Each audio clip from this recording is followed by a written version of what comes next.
Olá, seja bem-vindo ao Materializando, o seu podcast do Grupo Mater, que traz ideias, projetos e sonhos que se materializaram. E hoje, especialmente hoje, eu estou muito feliz de estar recebendo aqui uma figura que eu tenho uma relação muito próxima, um carinho muito grande, em função da importância que ele tem para os negócios dele, o que ele está conseguindo fazer lindamente lá, que ele vai contar aqui para a gente, e em função do que ele tem conseguido construir de relação para dentro do ecossistema. Então hoje é um dia muito especial para mim, porque eu estou recebendo aqui, com muita alegria, um camarada chamado Leonardo Breda.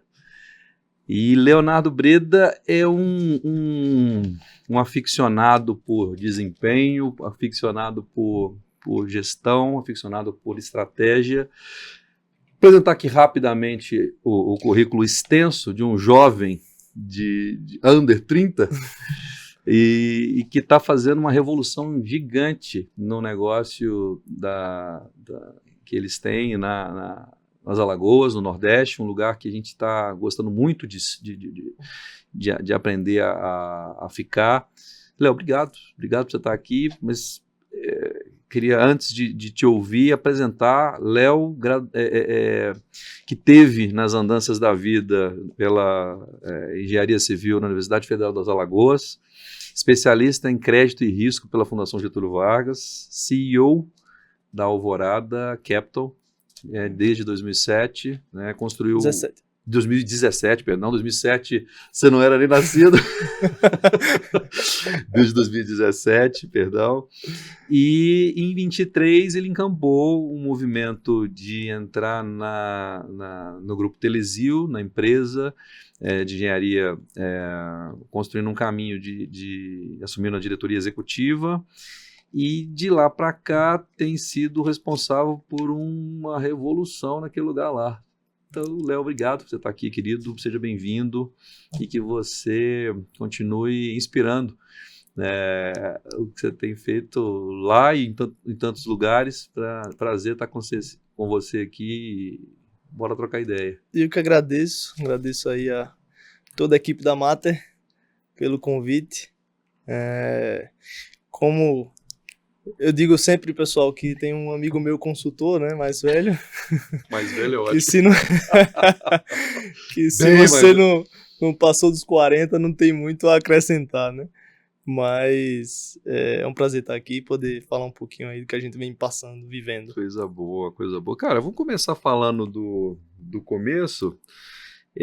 Me conta aí, como é que foi essa história nessa sua jornada empreendedora? Que eu sei que ela começou bem cedo, você é muito inquieto, você pode falar do que você quiser, do início da sua jornada.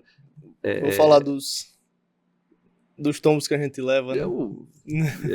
É aí que a gente aprende. Então eu queria que você me começasse ali. Como é que foi esse início dessa jornada empreendedora até você conseguir chegar, eu acho que na Alvorada, que depois te projeta para o grupo? Me conta aí um pouquinho, conta para a gente um pouquinho dessa história. Vamos lá. Eu acho que desde novo, quando a gente pergunta para uma criança, né, o que quer ser quando crescer, é ser jogador de futebol, né, é ser alguma coisa relacionada a esporte, é um ídolo. Uhum. E talvez por ver, né, meu pai, minha família... Minha vontade sempre foi ter uma empresa, ser empresário. Então, eu sempre projetei o Leonardo empresário do futuro. E muito novo, eu já queria fazer alguma coisa para que eu começasse antes. E essa primeira experiência foi logo quando a XP surgiu. Acho que eu tinha uns 15 anos, 14 para 15 anos. Você está com quantos anos, Léo? Eu tô com 29. E aí surgiu o primeiro escritório lá em Maceió, e eu fui entender, né? Teve uma palestra, teve um curso de bolsa, e eu fui fazer. E aí pedi um dinheiro ao meu pai, e eu disse, pô, deixa eu mexer aqui que vamos ficar rico, né? E em 2 anos eu perdi metade. Desempenho excelente. Desempenho excelente. Bem na época lá, as empresas X, a gente teve os fundos imobiliários também, crise de fundo imobiliário, uma confusão. E logo depois, eu saindo do colégio, eu comecei a ver muito sobre startup. Então, aquele mundo empreendedor, né? E surgiam as startups no Brasil. E eu me encantei por aquilo. E eu digo, não, vou fazer alguma coisa relacionada, né? Então, participava de muito evento, conhecia o pessoal, pesquisava muita coisa. E eu tive a ideia de criar um aplicativo de agendamento de consultas. Chamava Easy Doctor. Agendamento de consulta fez parte da minha trajetória profissional aí. E a teoria era linda, né? A tese também. Mas... Mercado difícil, saúde, né? Muito difícil. Numa época que médico não precisava de demanda, né? Vamos dizer assim. Principalmente onde eu estava. Maceió e Nordeste em geral. A gente tínhamos, né, pouquíssimos profissionais para a demanda existente. E a tecnologia também não estava ali no ponto, né? Então a gente chegava no consultório, o software de 2007, 2010, né? E a gente não conseguia ali fazer a integração que era necessário. Mas eu passei 2 anos vendendo para médico, eu tentando vender para médico, melhor dizendo. Melhor dizendo. Então eu agendava consulta para dizer que era uma consulta e eu ia vender lá o software, né? O resumo da ópera, a gente faturou R$1.000 e poucos, eu devolvi corrigido para o pessoal que nos pagou e a gente preferiu abortar o projeto. Nesse meio tempo a gente tentou fazer de exames também, que era o ProExame. A gente entendeu que o médico não consegue, mas a clínica já é um negócio mais profissional, né? Já tem o médico que melhorou. Exato. E também não funcionou. Em 2016... E aí, saindo desse projeto, inquieto de novo, me juntei com 2 amigos e a gente criou uma agência digital lá. Então, o foco era fazer o marketing digital, também da moda na época, né? E então, quando... É Potter que fala dos 4 P's? Pronto, já tinha os 8 P's do marketing digital. Michael Potter. Foi ultrapassado muito rápido. E a gente passou 6 meses com essa empresa também. Que no fim também não funcionou, a gente meio que vendeu ali a estrutura que a gente tinha feito. E aí eu comecei a achar que eu não dava para isso, né? Por mais que eu quisesse muito, eu não ia dar para fazer isso acontecer. E aí eu tentei juntar tudo isso que eu passei, então eu passei 2 anos tentando vender para médico, né? Depois marketing digital, a família tinha uma factory, né? Chamava Valor Factory na época. Eles estavam meio que querendo parar a operação, o movimento estava muito direcionado ali, não era algo que eles queriam tornar uma empresa. E aí eu sugeri ficar com a parte comercial. Só deixa eu tentar fazer o comercial, vou ligar para uns clientes e ver se funciona. E aí eu comecei ali na Alvorada, que hoje é Alvorada, né, a fazer a parte comercial.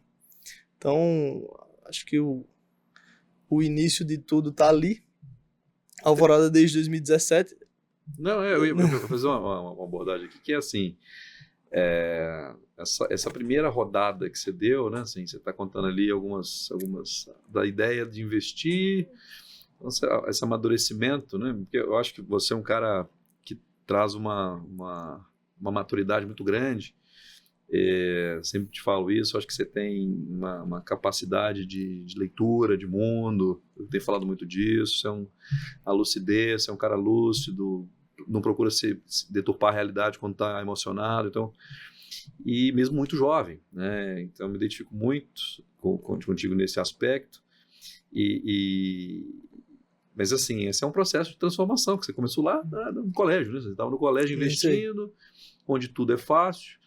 De repente você passa para um movimento de, bom, agora eu vou virar o Zuckerberg das startups e as coisas não são fáceis, até você chegar em algo que estava mais palpável, mas você já é um pouco mais maduro, mais calejado, talvez, poderia dizer assim? Eu acho que foram 2 ou 3 fracassos, né, em pouquíssimo tempo. Você percebe que isso te trouxe um norte, assim, para que essa oportunidade lá na financeira te... Sem dúvida. O adolescente, ele é meio prepotente, né? A gente acha que... A questão é até quando vai a adolescência do homem, né? Tem uns que estão até os 40, adolescente até os 40. E eu acho que esses fracassos, né, essas falhas, tiraram um pouco disso. Então, assim que eu entrei na Valor Factory, eu fui fazer todos os cursos do setor. Então, pô, se tem alguém fazendo, deixa eu aprender com quem está fazendo. Não tinha feito dessa forma antes, né? E aí fui fazer os cursos, eu fiz o curso de agente comercial, depois a gente trouxe uma consultoria, então a gente foi fazendo ali, fui estudar crédito, né? O que é crédito mesmo, né? O que é risco, como é que a gente gerencia risco.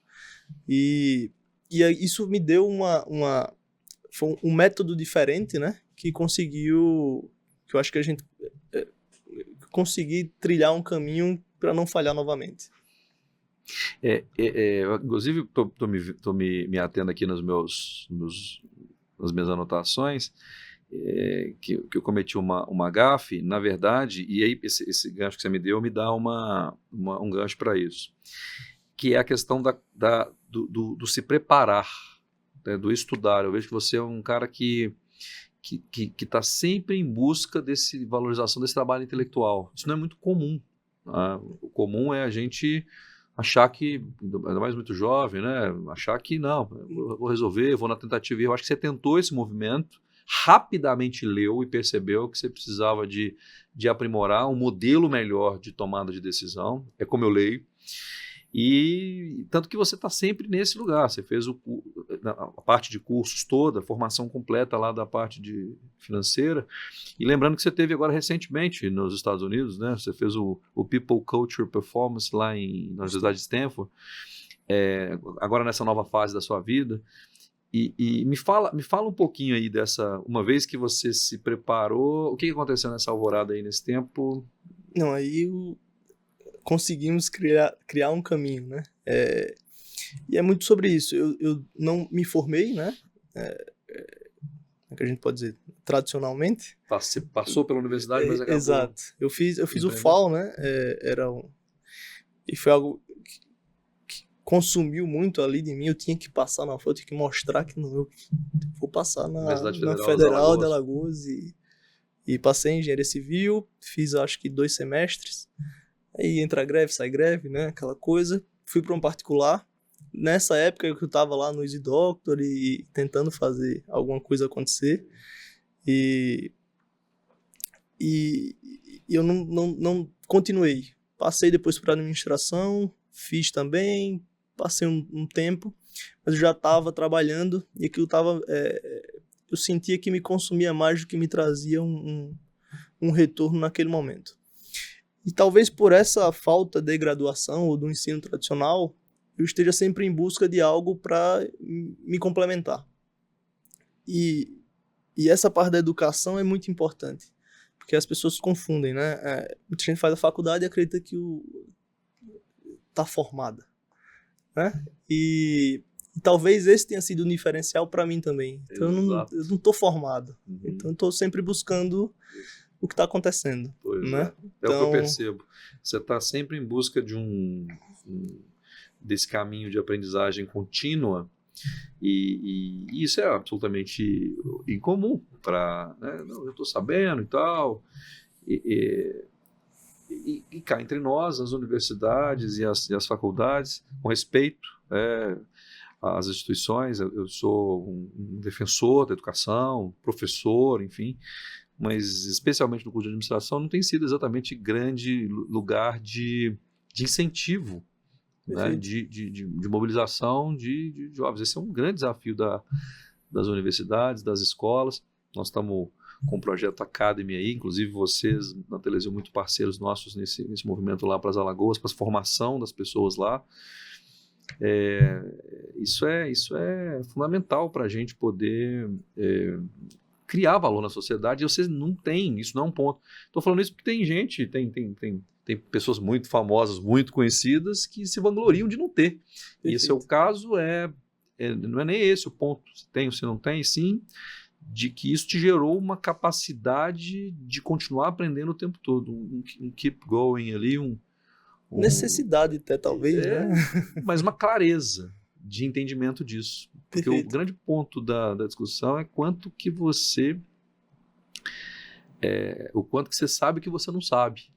E isso é difícil, né? No processo no mundo de hoje. Então, eu sempre vejo isso com muito bons olhos, no seu caso, acompanhando de perto. Então, bom demais. É isso. E até um ponto, eu acho que hoje, no momento atual, né, eu aproveitaria muito mais uma faculdade, uma universidade, do que há 8, 10 anos. Então, a gente também não tem maturidade para aproveitar aquilo no momento, né? Acredito eu. Então, essa parte da educação é muito importante. E você falou aí sobre o saber e o não saber, né? E até em Stanford o pessoal fala muito sobre o gap knowing doing. Porque tem coisa que a gente sabe. Sabe que precisa tomar 3 litros de água todo dia.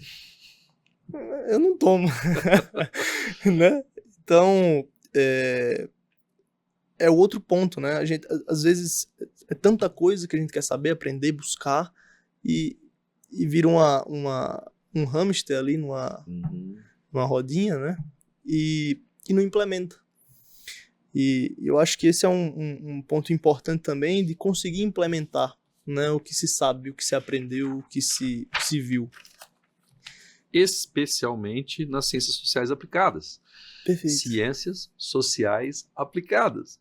Então eu falo muito desse assunto, e esse foi um tema de discussão meu histórico. Quando eu estava na academia, eu acabei fazendo uma Universidade Federal também, de Minas Gerais, tenho super respeito e grandes amigos lá, mas na administração esse era um grande desafio que eu via, que é a gente criar algo como uma ciência social aplicada. E então todas as interlocuções, todas as alianças que a universidade poderia fazer com o mercado, com as empresas, eu via com muito bons olhos, muito valiosa.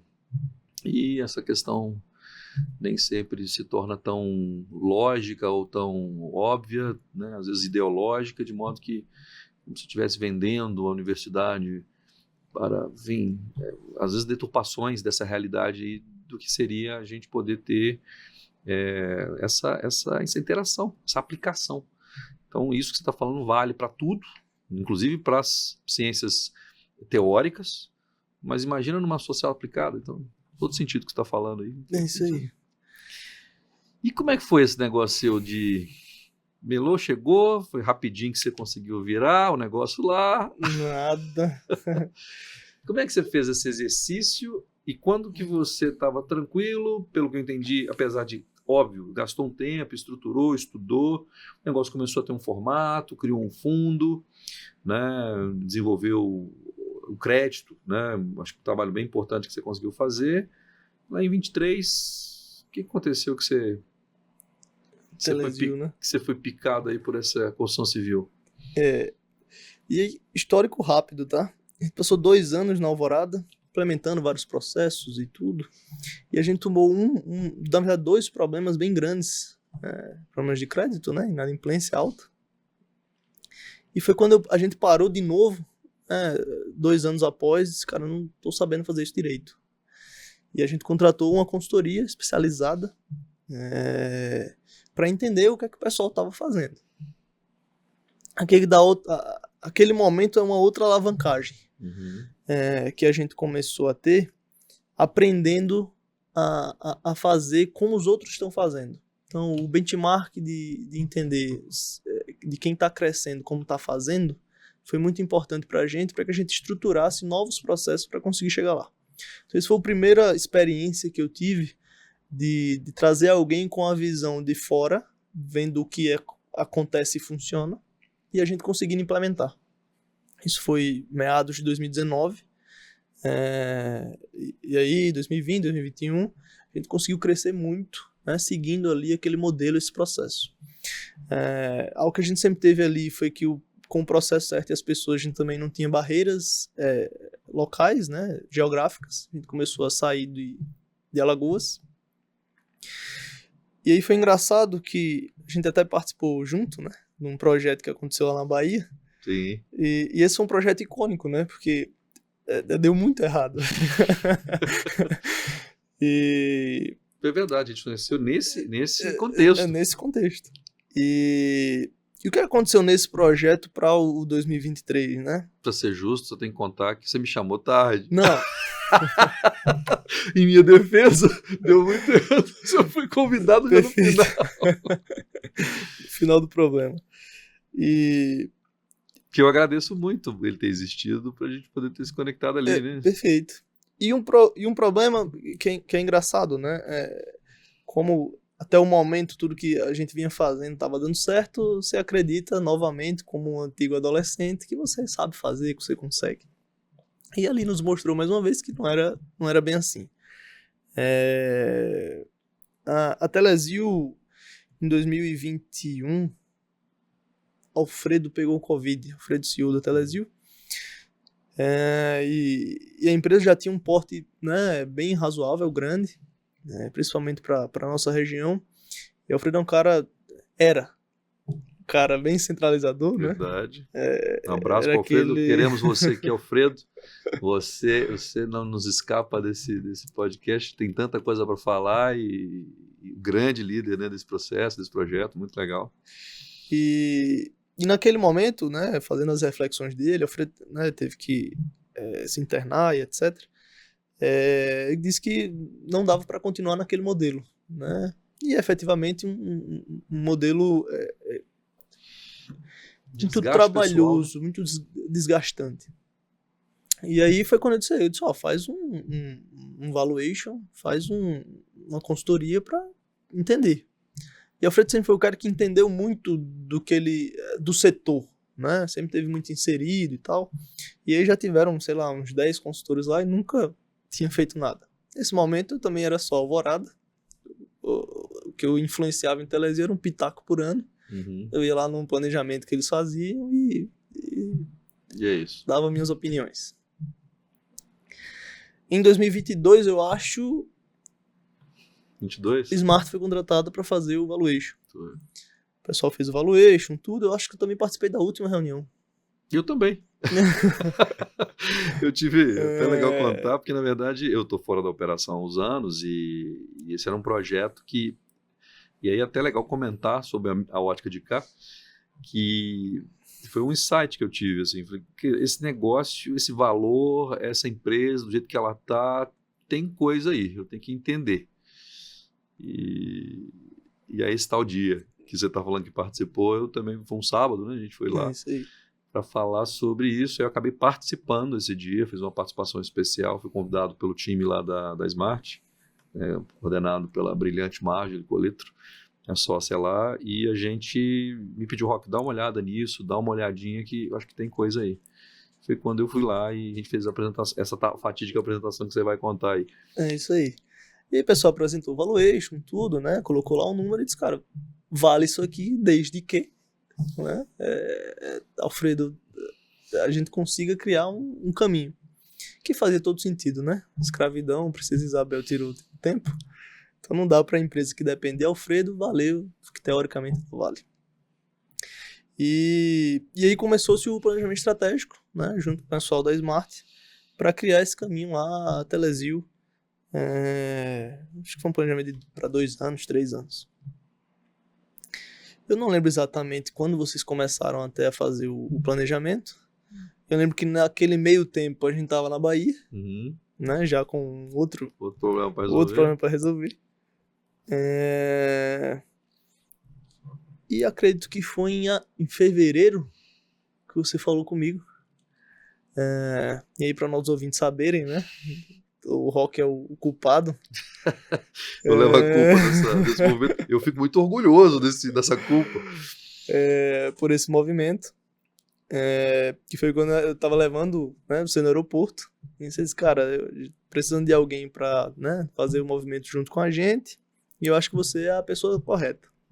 Exatamente. E aí eu lembro da minha resposta. Não tem a menor chance.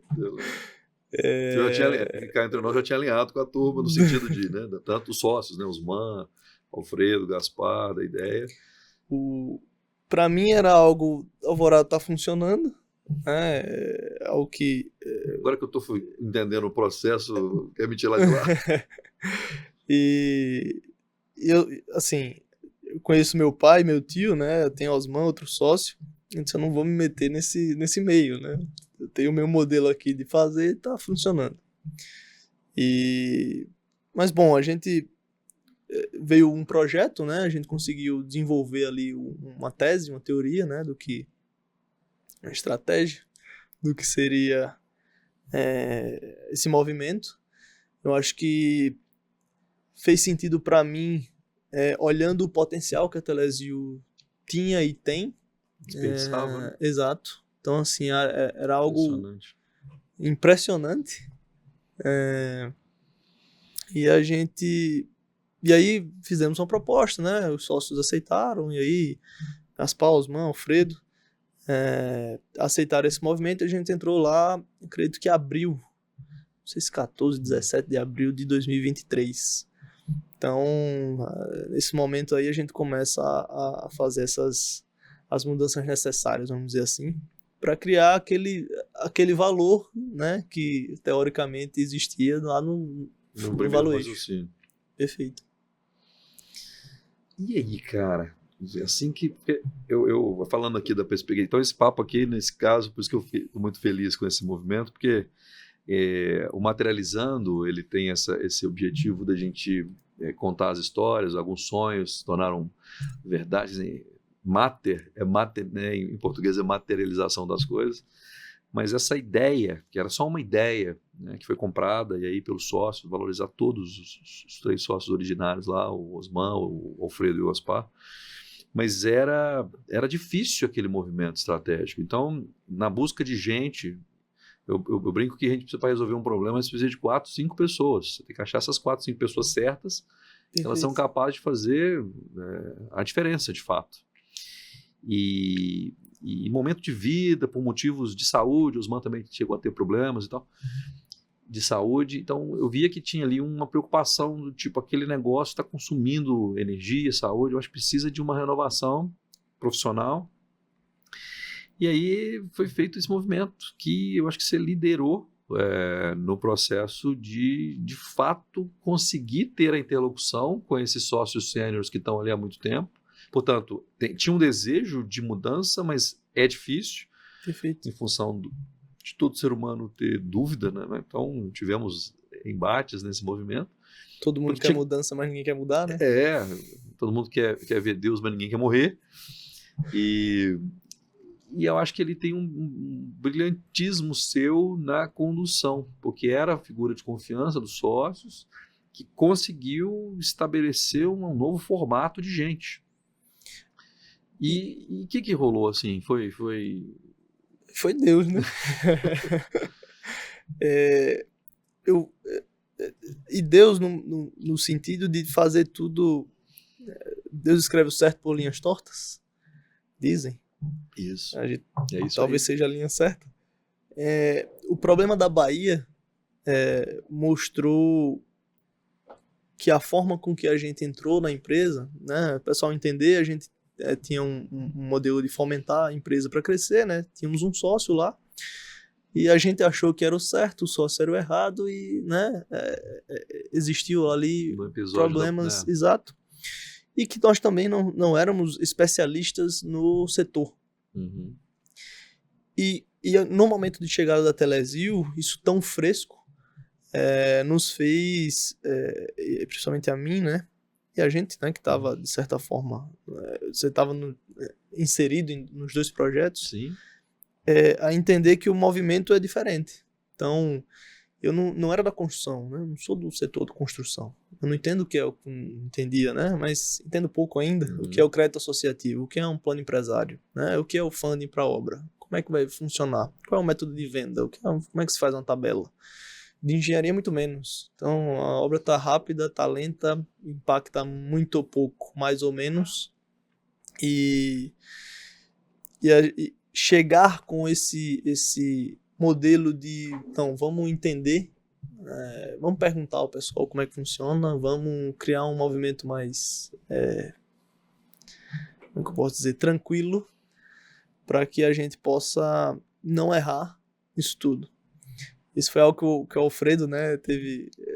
tem que ter cuidado para a empresa não parar, era o que ele falava, né? A gente vai travar. E o primeiro movimento, não sei se você lembra, a gente tinha que mandar um recado, né? A gente teve até numa reunião com uma pessoa, né, que a gente tá tentando trazer, e eu sou o menino que tá lá na Telezil. E para demonstrar ali a mudança, né, para que todo mundo sinta, a gente fez só mudar todo mundo de lugar. Então quais são os setores que a gente vai mexer? Vamos mudar todo mundo de lugar, mesmo que eles estejam fazendo as mesmas coisas. Então, teoricamente, né, Mudar de lugar físico. é isso aí, é geográfico. Todo mundo sente a mudança, apesar de a atividade ser a mesma. E foi algo que funcionou muito bem. E aí, todas essas estratégias pensadas, que é algo também importante, a consultoria nos dá, eu falei até, eu dei um depoimento aqui para vocês, sobre os desafios que a gente não está enxergando ainda.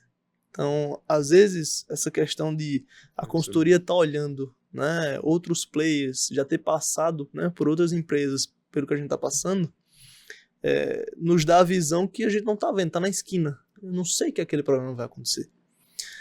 Então, a gente conseguiu, nesse movimento, e aos poucos fazendo as mudanças necessárias. E aí o principal ponto que eu precisava era trazer pessoas que entendessem. Eu não entendo de construção, nem de engenharia.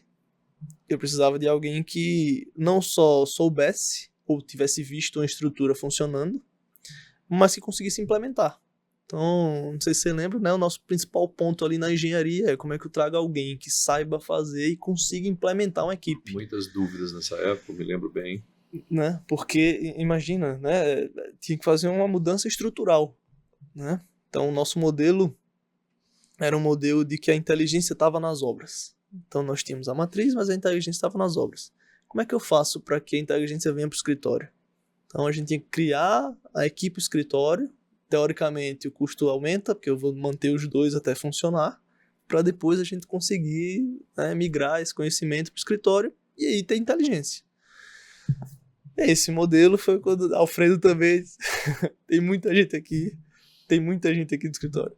E ele falava comigo, Léo, isso aqui vai dar merda. Com medo de tanta gente e tal. E ali tinha uma deturpação maluca, porque geralmente a gente encontra que a área de engenharia é uma área forte, e a obra fica também forte, operacional, mais operativa. E ele tinha essa deturpação. Então essa mudança, essa quebra de paradigma foi... Então foram várias lutas aí. A gente teve uma sorte grande de encontrar um bom executivo, né? O Everson. Sim. É um cara que conseguiu aí nos ajudar bastante. E acho que gerou ali, naquele momento, um padrão. Isso. De trazer, eu confiança para, poxa, uma figura que endereça um problema desse tamanho aqui. Eu lembro que existia a dúvida se conseguirmos atrair alguém de outras regiões. Não sei se um paulista, não sei se um paranaense, um mineiro vai resolver. E eu olhava para aquela empresa, com aquele potencial, olhava para aquela praia. Gente, convido vocês a irem a Maceió para poder conhecer Pajuçara, Ponta Verde. E aí eu tô falando só do miolo ali, porque tudo ali naquelas alagoas é maravilhoso. Como é que não vamos conseguir? É isso aí. Então... E criamos quase que um playbook, né, para trazer o pessoal. Exatamente. Então, assim, modelo de pegar, trazer, visitar, explicar a proposta, o modelo, e deixar muito claro também que eles iam ter a autonomia necessária para poder implementar. Isso. Nós somos uma empresa familiar, se profissionalizando, né? Então esse momento de transição ele é muito delicado, não só para o executivo que está chegando, né? Mas para os sócios. Então se encontrarem ali no novo papel, né? Exato. Imagine para Alfredo, que era quem tomava todas as decisões ali diariamente, agora tem alguém tomando também. Então, né, definir essas alçadas, né, o que pode e o que não pode, até onde a gente vai, é um processo que demanda ali um cuidado, né, e um alinhamento muito grande. Então, o Alfredo foi alguém que conseguiu, né, abrir mão disso aí, ao seu modo, para que a gente conseguisse trazer as pessoas e elas conseguissem executar. Né? Então, depois a gente trouxe o João, depois a gente trouxe o Daniel, né? Trouxemos o Rafael agora. Então, são todos... Tem um conselho lá funcionando. Exatamente. Pessoas qualificadíssimas para poder compor. E aí a gente muda a discussão.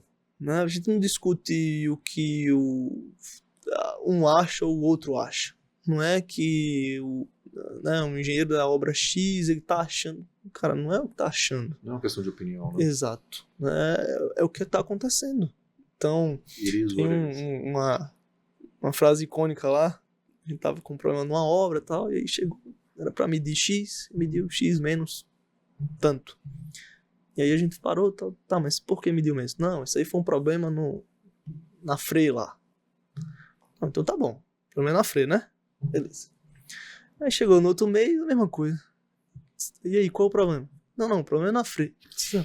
Peraí, mas o mesmo problema do mês passado, pô. Você não resolveu, não? Falei, não, mas é porque tá... Faz o seguinte, vê qual é o problema inteiro da freio, até o fim da obra, que a gente vai saber. E aí, por eu não entender, não tenho como analisar uma freio, né? Não tinha. E aí, o pessoal achava que por eu não entender, qualquer coisa passa, né? Mas não é assim. E o ponto lá foi exatamente isso. Por eu aprender, eu não cheguei dizendo que estava errado. Cheguei perguntando qual era o problema. Ele me disse qual era o problema. E eu acreditei. É a freio. Tá, e no segundo mês? Pô, no segundo mês não pode ser mais esse. Você tem que resolver. Resolve. Então, o método lá sempre foi esse. Então, eu nunca tive problema com a engenharia. Eu não tô discutindo com ele sobre engenharia. Discutindo com ele sobre o resultado. Que funciona e que não funciona. Isso é lindo, Léo. Então... Assim, é lindo de ver como você conseguiu construir isso, cara. Porque tem uma humildade muito grande em se colocar, mas uma confiança muito grande. De, poxa, eu não sei, mas eu vou saber. Quem sabe é você, inclusive você está aqui para isso. Exatamente. Para me ensinar, para poder me resolver. Mas assim, lógica funciona em todo lugar, precisa entender. Então essa parte eu achei, e assim, e os resultados são impressionantes, assim, o que foi feito em termos de venda de apartamentos, a Telezil é um fenômeno no mercado imobiliário alagoano em relação à movimentação de mercado, os feirões, onde tem outra participação de outras empresas. Eu vejo que ela conseguiu virar uma referência. Ela já era uma empresa tradicional, já era uma empresa respeitada em função da seriedade dos sócios e de ser uma empresa de certo porte, mas virou um frenesi. Isso aí. Né? Então isso é muito interessante e eu tenho muita... na nossa tese Mater, onde a gente tem clientes embaixadores, onde a gente deseja que eles sejam protagonistas de grandes movimentos mercadológicos, enfim, tem muita... Queria, cara, explorar com você aqui agora um pouco. E agora? Você está aí perto dos seus 29. Estamos aí. Você fez aniversário em março. Então estamos um aninho aí de você completar esses 30. Falando de Leonardo Breda, e o que você está pensando para esse. O que vocês estão imaginando? Eu falo pra todo mundo que não... Eu acredito no timing, de certa forma. Eu acho que é a vez de quem tem 40. Sabe, a minha vez vai chegar ainda. Então, eu até brinco com o pessoal, digo, os prefeitos, né, hoje em dia tem 40 e poucos, os deputados, a geração, as grandes empresas, tá? A geração que está agora, né, em liderança é a dos 40 e poucos, ali 50. Não é a minha. E eu acho que a gente tem um caminho longo aí a percorrer, né? Essas mudanças que a gente conseguiu construir na Telezil nos mostraram que a gente tem um potencial muito grande, mesmo, né? É algo perfeito. É algo que não era comum, ou não é comum ali no nosso estado, né? A gente até brinca, né? Quando o pessoal fala, Fortaleza, Maceió, tal, assim, não, pelo menos Fortaleza tem bilionário, né? Maceió ainda não. Bela cidade, Fortaleza, hein? Isso. Bela cidade. E é muito sobre a forma que o empresário pensa. Nós temos empresários muito bons. Nós temos pessoas lá altamente capacitadas, inteligentes e que conseguem fazer. Nós temos negócios lá muito diferenciados, né? E às vezes falta do nosso, né, dos meus conterrâneos, talvez, né, esse entender sobre isso. Assim, dá sim para fazer muito mais, dá sim para a gente atacar outras regiões, né? Não é à toa que acho que a gente tá tão ali, né, briga tanto entre os concorrentes e em todos os setores, né, e principalmente na política, que eu digo, né, nós somos um expoente da política nacional. Não há dúvida. Né? Então, nós temos, não vou citar nomes, mas nós temos vários políticos com extrema relevância. De caráter nacional, sem dúvida. E não é por qualquer coisa, né? O alagoano, ele tem um jeito diferente de lidar mesmo com... o paulista, ele é mais prático, é mais direto. O alagoano não, ele sabe, né, Sabe compor. E esse é um diferencial muito grande para que a gente consiga né, crescer. Então eu acho que não só Telezil, mas Alagoas como um todo tem um futuro muito grande pela frente. A Telezil começa agora, né, a ir para outros estados. A gente já está em Pernambuco, estamos indo para Paraíba. Próximo ano a gente já está entrando em Sergipe. Então nosso objetivo é que a gente efetivamente seja a referência em Minha Casa Minha Vida do Nordeste. Então, a gente está trabalhando bastante, criando todas as estruturas necessárias para que a gente consiga ter uma ascensão, um crescimento muito calçado, né? E também pode durar 2, 3, 4 anos, vai ser o que o mercado e nossa equipe aguentar. É uma ótima síntese. O tempo está correndo a seu favor, porque nesse caso...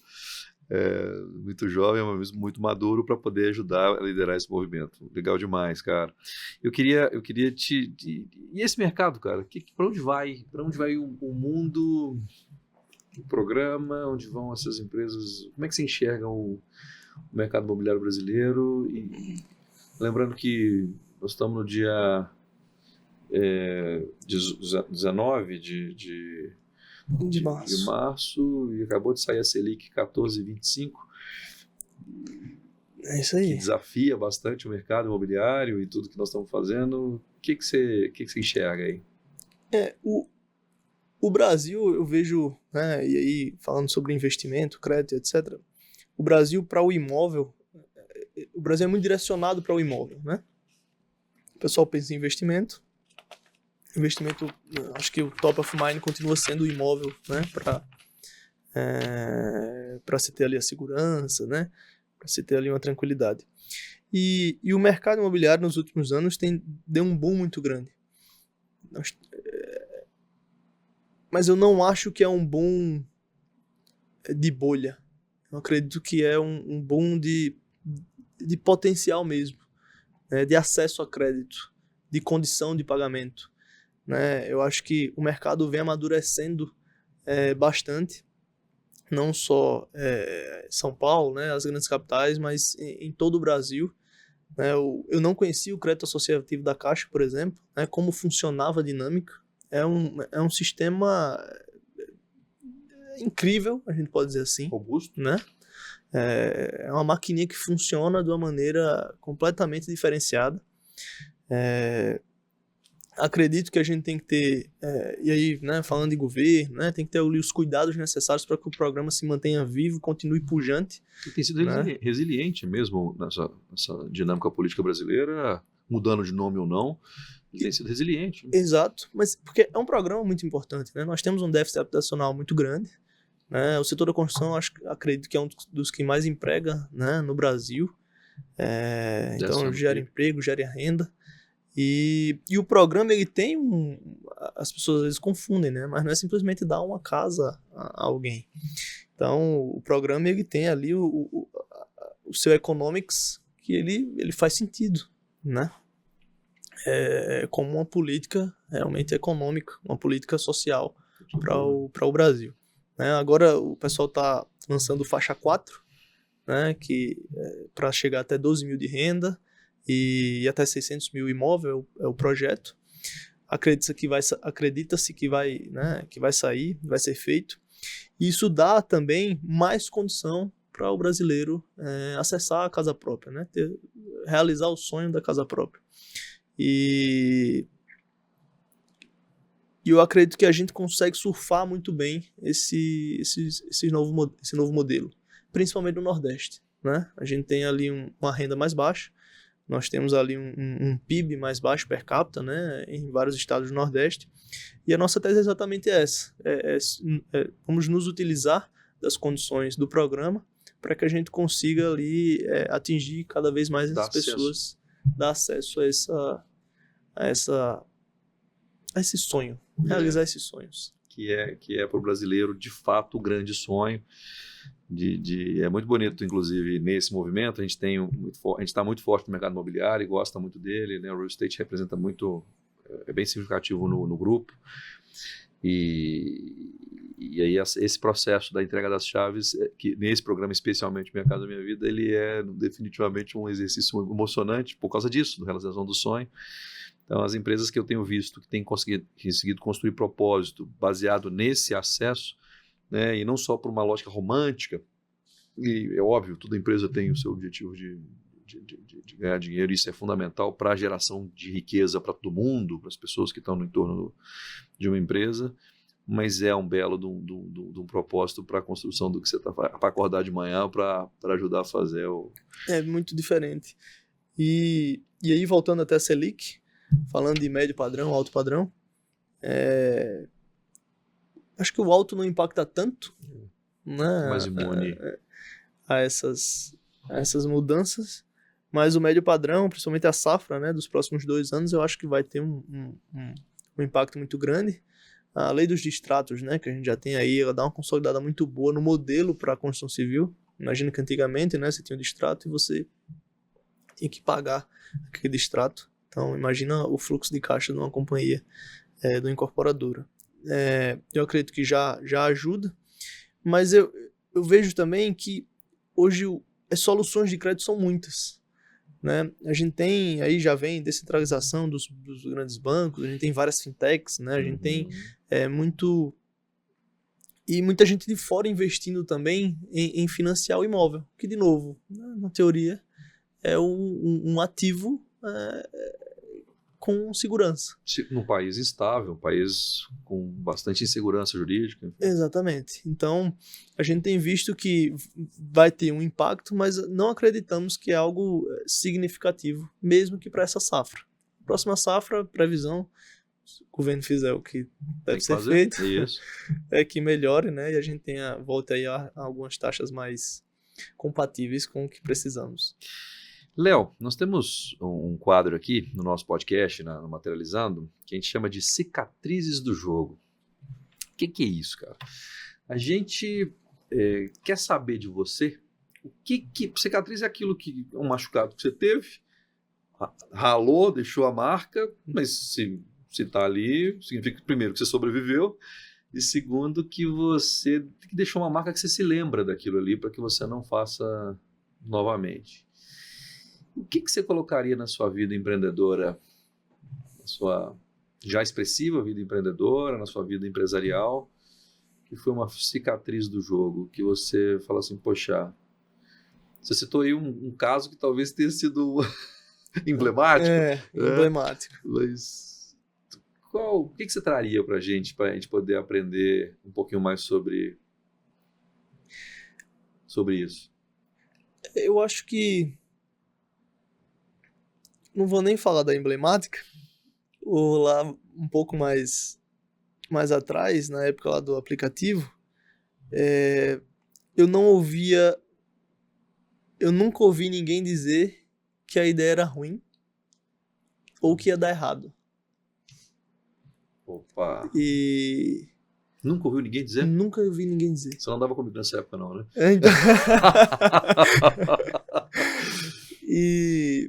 Isso é importante, essa reflexão. E isso me deixou uma reflexão muito grande, porque... Nem todo mundo está disposto a falar a verdade na nossa cara. É isso. E às vezes também não sabem, né, o que estão falando. Então, dizer que ninguém, né, nem ninguém, nem a vida, né, te deve nada é algo importante, porque no fim, não deve mesmo. E eu acho que essa foi uma cicatriz grande, tipo assim, todo mundo acha lindo e tal, mas... Ninguém foi... Você falou uma coisa legal demais, cara, porque eu tenho uma marca pessoal de ser uma figura mais ácida, nessa composição da análise crítica, né? Eu tento ser o máximo educado, polido possível, mas a ideia é a gente poder fazer confrontos. Para mudança, a gente tem um método Smart Riser que você, né, fazendo uma analogia da montanha, você tem o caminho para subir uma montanha, você tem os momentos de camp, que é aquele momento que você para descansar ali no meio da subida, que a gente tem produtos específicos para isso. Tem o rise, que é a parte onde você de fato ataca a montanha, então tem que ser rápido e inclinado. E tem o hike, que você ali caminha na montanha, você está crescendo, você está subindo a altitude. E quando você faz esse exercício, né, de ninguém te fala, eu falo muito que nesse momento do rise, que é exatamente dessa rampa, eu gosto muito do modelo de você usar um confronto direto, rápido, porque se você se importa, você confronta diretamente, se importa pessoalmente, confronta diretamente, que é um pouco do exercício da família. Quando sua mãe te confronta, quando sua esposa te confronta, né, tá te confrontando diretamente, mas ela se importa pessoalmente contigo. Então é aquela desculpa que eu uso, mas que tem sido, de fato, uma tônica do que eu faço na construção, que eu tenho o direito de brigar com você por você.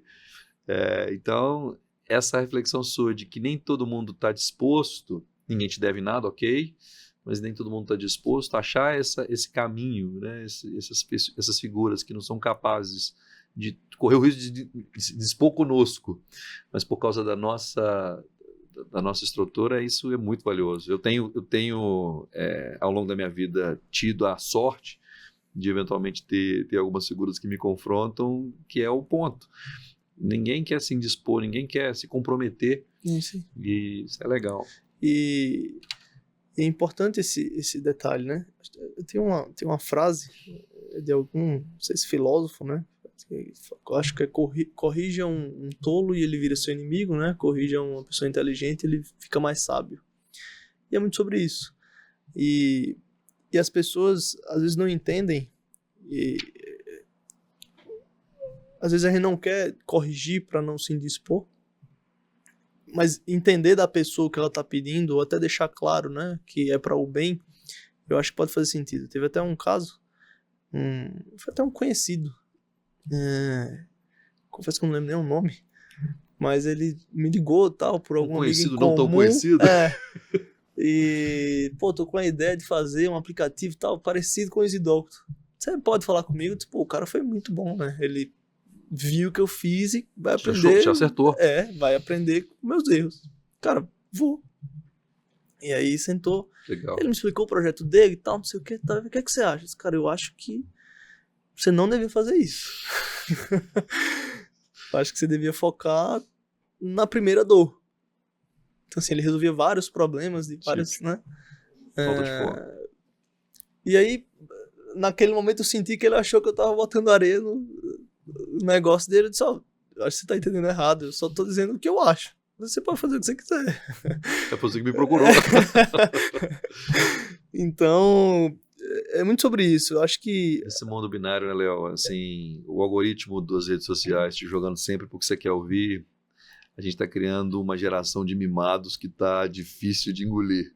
É isso aí. Então, um camarada te procura para pedir sua opinião sobre um assunto, você dá dizendo para ele que você já passou pelas dores, ou seja, um aprendizado real, gastando seu tempo, investindo seu tempo nisso, para o cara achar que você jogou água no chope dele e não contribuiu para o crescimento. É loucura. Tamo aí. Acontecem coisas assim. Cara, a gente tem um outro momento aqui que no seu caso aí vai ser muito legal de conhecer, que é Se Eu Soubesse Antes, que é o que você aprendeu. E, então, diferente da cicatriz, que é a marca que deixou, é o que você aprende, né? O que você aprendeu agora.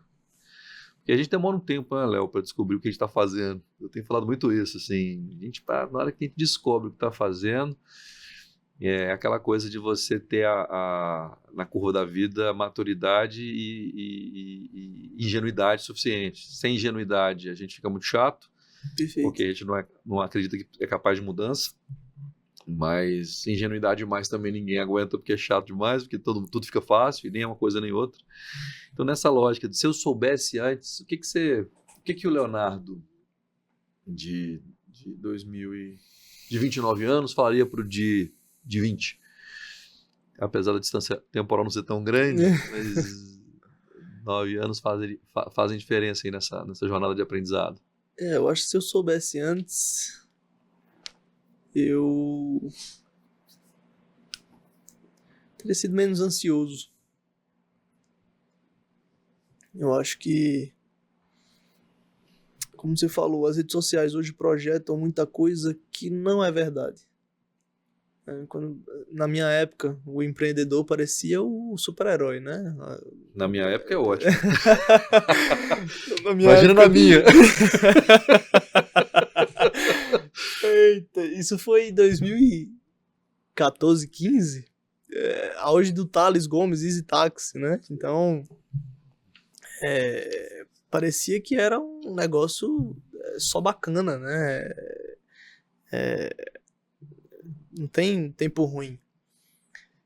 E nesse período curto de carreira, como um empreendedor, né, o executivo, a gente vê que são muitas fases, né, que demandam talvez habilidades e noções diferentes. E a gente sempre quer estar na fase posterior, né? E eu acho que cada fase tem o seu momento ali de ensinar. Então, eu acho que se eu soubesse, eu teria sido menos ansioso para aproveitar mais cada uma dessas etapas e acreditar no processo. Acho que às vezes a gente quer pular, né? 1 ou 2, acreditar no processo de crescimento no seu tempo. Olha, é isso, a gente sempre olha para o lado e a rede social faz o lado ser o mundo, né? Então todo mundo está do seu lado, a 2, 3 cliques de distância, e ninguém sabe o que a pessoa passou para estar ali, né? Ninguém sabe o que ele... Brincadeira que eu tenho feito com a turma quem que eu gostaria de ser quando eu crescesse? Eu mesmo no Instagram. Onde tudo parece muito simples, onde, poxa... Encontro com as pessoas, às vezes, viajando muito no aeroporto. Rock, tô vendo. Só viajando. Né? Só viajando. E agora é Maceió, que é só coisa boa. E é isso. E para as pessoas, a viagem é uma viagem. Né? Para quem não viaja, né? Toda semana, ou pelo menos a cada 15 dias, acho que toda viagem é bacana, né? É um compromisso. E às vezes o compromisso não é lá tão bacana, mas tem que ser feito. E os horários do aeroporto, ontem especialmente eu estava provocando um sócio meu, o Hugo, que estava dando sinais de fraqueza às 7 horas da noite. Depois não é possível. Como assim? Não, acordei muito cedo, vou super tranquilo em Confins, 7h25 da manhã. Estou acostumado com 5h40, 5h55. Chega em Marcel 4 horas da manhã. Exato. Então, assim, empreender não tem glamour, uma das minhas premissas aí. O negócio é brincadeira, não. É isso aí. Olha, é o seguinte, cara, o papo aqui, como era de se esperar, né, é um papo agradabilíssimo, porque a gente já tem esse costume de estar muito próximo. Para mim, um orgulho muito grande estar ajudando, né, fazendo parte lá de alguma maneira, convidado por vocês, fazendo parte desse movimento lindo que a Telesio está fazendo. Eu tenho para mim inclusive uma gratidão muito grande, porque é a empresa que tem aberto as portas para a Mater no ecossistema que ela pertence, tão respeitada, mas especialmente você, cara, que está fazendo bonito com a construção da sua carreira, né, para além da empresa, que eu acho que você tem grandes, você citou aí, inclusive, nominalmente, algumas pessoas estão ajudando significativamente você, sei que tem outras que não dá para citar todo mundo, mas é lindo o que você está fazendo com o seu processo de aprendizado, sabe? Assim, eu sempre fico muito intrigado com coisas que são incomuns. Eu estou sempre tentando entender padrões, um pouco da cabeça de quem mexe com inteligência, né? E quando vem alguma coisa diferente do padrão, como o nosso lema é fazer diferença na vida de quem quer fazer diferente, o diferente me intriga. E o seu processo de aprendizagem, como você construiu, como você aprende, isso é muito interessante. Então, assim, cara, parabéns. O papo aqui vai longe, se a gente não caminhando para o encerramento, eu só queria dizer que vamos ter outras. Obrigado por tudo que você tá proporcionando lá para a gente, mas valeu por inspirar tanta gente, por se preocupar.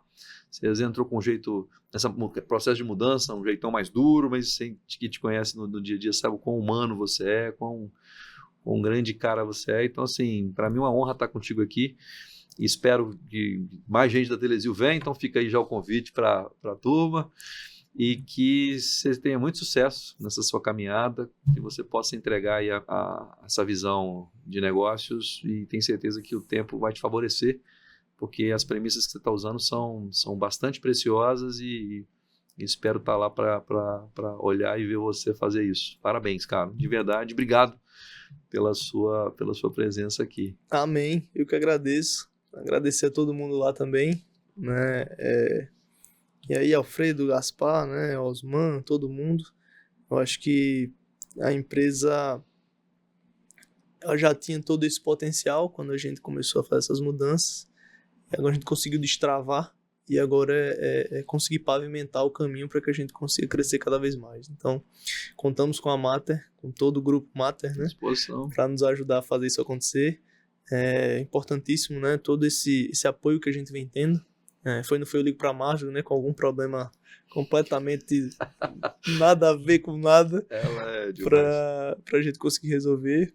Mas eu acho que essa é a construção, né? A gente, de novo, às vezes não sabe nem o que nos espera, e ter alguém do lado que vai nos ajudar a resolver, que vai nos ajudar a encontrar o caminho é muito importante. Então eu agradeço todo mundo lá do Grupo Mater, todo o pessoal da Smart, para que a gente consiga continuar aí trilhando esse caminho. Coisa linda, gente. Então, dessa forma, encerro esse bate-papo com muita alegria, e siga a gente nas redes sociais. Tamo junto e até mais. Valeu!